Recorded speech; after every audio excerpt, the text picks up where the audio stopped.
નમસ્કાર.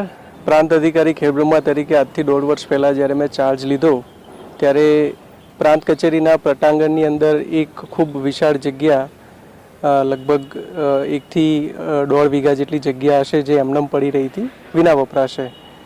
એ જગ્યાની અંદર અમે બધાએ ભેગા થઈને વિચાર્યું કે આની અંદર જો હરિયાળી ઉગાડવામાં આવે, વૃક્ષો વાવવામાં આવે તો મુખ્યત્વે મારા હેતુથી એવું છે કે 3 અમારા સિદ્ધાંતો છે એ સિદ્ધ થઈ શકે એમ છે.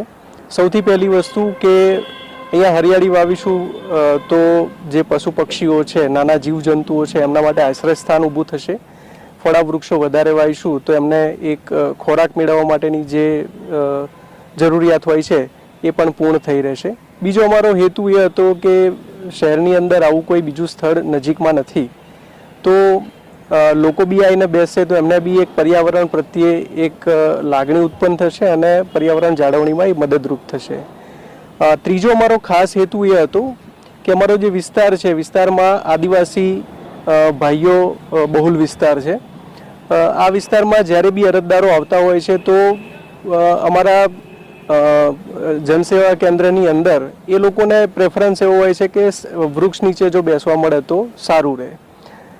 આ સંકુલ જ્યારે સંપૂર્ણ રીતે વૃક્ષોથી આચ્છાદિત બનશે ત્યારે અમે એવી આશા રાખી કે જ્યારે બી એ લોકો આવશે ત્યારે એમને બેસવા માટે એક સારી જગ્યા અમે અનુકૂળ એમને આવે એ રીતે કરી આપી શકીશું. આ 3 સિદ્ધાંતોથી અમે પ્રેરાઈ અને આજે અમારા પટાંગણની અંદર લગભગ 250 જેટલા વૃક્ષો જે છે મિયાવાકી પદ્ધતિથી અમે વાવ્યા છે. ગત વર્ષે એની વાવણી થયેલી લગભગ 98% જેટલી એનો સક્સેસ રેશિયો છે. નિયમિત રીતે અમે એની જાળવણી કરીએ છીએ.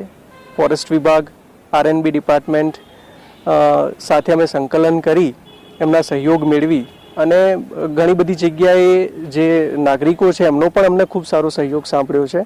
એ બધાના સહયોગથી અમે આજે આ જે પટાંગણ છે પટાંગણની અંદર ખૂબ સારી વનરાજી વિકસાવી શક્યા છે અને આશા રાખીએ છીએ કે આવનાર 5 વર્ષની અંદર એક વિશાળ વટવૃક્ષ થઈ અને આખું પટાંગણ જે છે એ લીલોતરીવાળું, હરિયાળું અને લીલુંછમ બની રહેશે અને લોકોને બી આ અભિગમ પસંદ આવશે.